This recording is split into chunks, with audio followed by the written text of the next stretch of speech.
Hello and welcome to the France 24 interview. Our guest today is Ryan Crocker. He's a former US ambassador to Pakistan, to Syria, to Afghanistan, and to Iraq. He's currently the Dean of the Bush School of International Affairs at Texas A&M University. Ambassador Crocker, thank you very much for being on the set. Thank you, Mark. Pleasure to be here. Obviously, we're going to talk mostly about the situation in Iraq. It's a country where you've been an ambassador. The military situation is extremely volatile, with ISIS seemingly making major inroads, including the seizure of Ramadi, the capital of the al-Anbar province. This, as we were talking about an offensive from the central government on Mosul, which was taken by ISIS last year. I mean, obviously it's a setback, but how can it be explained? I would not try to explain the course of the battle. I think the basic points, though, are obvious. ISIS is a formidable force. That said, they're not the Wehrmacht. They are not going to roll into Baghdad or roll into Erbil. They're not even going to try. But they have shown a great deal of resilience. They have dealt with setbacks in Tikrit, to come on in Ramadi, and more important strategically in Palmyra in Syria. But the fundamental issues in Iraq are not the threat of Daesh. It's not the most important threat to Iraq? It is not. The most important threat to Iraq is the absence of political reconciliation. That creates the space both for Daesh and for the popular mobilization forces on the Shia side. The militias. The militias.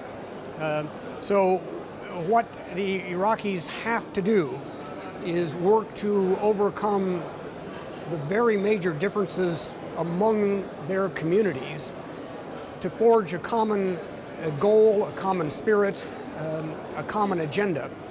And frankly, Mark, I don't think they can do this by themselves. The differences. You've lost hope that the Iraqis can reconcile themselves without foreign help or foreign incitement? I do not think they can do it without a foreign involvement. They cannot make the compromises among each other. But wasn't there hope when the new Prime Minister, Mr. al-Abadi, was appointed, saying, okay, he's more into reconciliation with the Sunnis than his predecessor, Nouri al-Maliki? But what you're saying is basically there's not that much difference. There is a very important difference, but it also illustrates the depth of the problem and the greatness of the need. I have great respect for Prime Minister al-Abadi. I believe he is an Iraqi nationalist, that he wants to bridge sectarian and ethnic divides. He's not an Iranian puppet. He is absolutely not an Iranian puppet. You find very few puppets of anyone among the Iraqis. But he is unable to do this. The differences are too profound, and the pressure is too great. It takes an outside broker to help the parties come together. Well, speaking of broker, you were ambassador in Iraq. The US has been trying, when it was there, and probably since it left, to try to broker. It hasn't worked. So who needs to do the job? Is it still the United States, despite this poor record in reconciliation building, or is it someone else? And if so, who? I think the United States has to lead in this. Others can support it, but everyone wants to know where America stands. And we don't know it? And I am afraid that over the last few years, America has been largely absent from Iraq. I don't mean militarily, I mean politically. Was it a mistake by the Obama administration to essentially leave politically Iraq? Mark, I learned maybe two things in almost 40 years in the Foreign Service. First is be careful what you get into. It's a complicated region full of all sorts of traps for those who intervene rashly. The second thing I learned is be careful what you get out of. That disengagement can have consequences as grave as the consequences of engagement in the first place. I would say we didn't do very well in Iraq on either account. We weren't careful getting in, we weren't careful getting out. And what we look at today is the result, I think, of a ill-considered, precipitate departure. Again, not militarily so much as politically. Now, there's an opportunity for us to re-engage, and I hope very much we do that. How urgent is that? How much time is there left for avoiding maybe Iraq imploding or, regions taking matters into their own hands? There is clearly a drift toward division in Iraq. People speak of a jihadistan in areas where Daesh is present. They talk about Kurdistan and they talk about a Shiistan. Those are not yet facts, but they could become facts if this course of events is not shifted. So now is the time. What needs to be done concretely? Engagement by the President, the Secretary of State, really a major effort right now? We are a presidential system, so it requires the President to set the agenda, to give the direction. I would like to see the President much more involved in Iraq. I would like to see the Secretary of State much more involved. I recognize the demands on his time, but this is really important. So that's what we need to do. It's not one phone call or one visit, it's a pattern. It's what we did in the period I was in Baghdad from 2007 to 2009. Repeated phone calls, repeated visits, repeated engagement. We need to return to that model. Just also getting to Syria, Daesh has also been making inroads, as you mentioned, with Palmyra, a very symbolic town.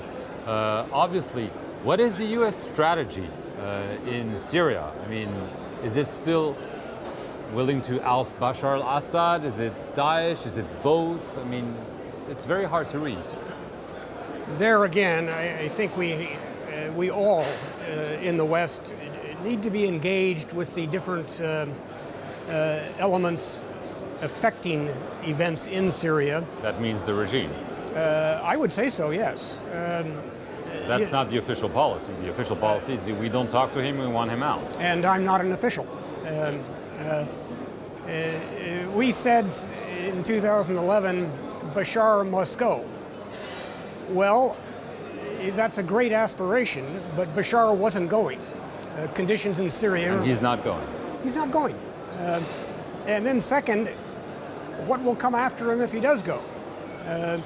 Well, since the two strongest opposition forces are Daesh and Jabhat al-Nusra, al-Qaeda in Syria, are those really better alternatives? I think we all have to work to see, as the situation evolves, what possibilities may open up. For example, the regime has had setbacks. Clearly there are those who are not happy with the direction of events and probably not happy with the leadership. Can they be engaged toward a discussion that can protect their interests, but perhaps bring about a change at the top? I don't know. I just cite this as an example. Many in the opposition are as frightened of Daesh and Jabhat al-Nusra as they are of Assad. Is there some scope there to build a moderate middle, if you will? Right. I want to get to the issue of Iran. Obviously, there was a meeting in Washington with Gulf countries. Lots of concerns about Iran's regional ambitions, Yemen, the nuclear issue. Is this a real threat, or is this maybe a little bit overblown by a more assertive Saudi leadership, for instance?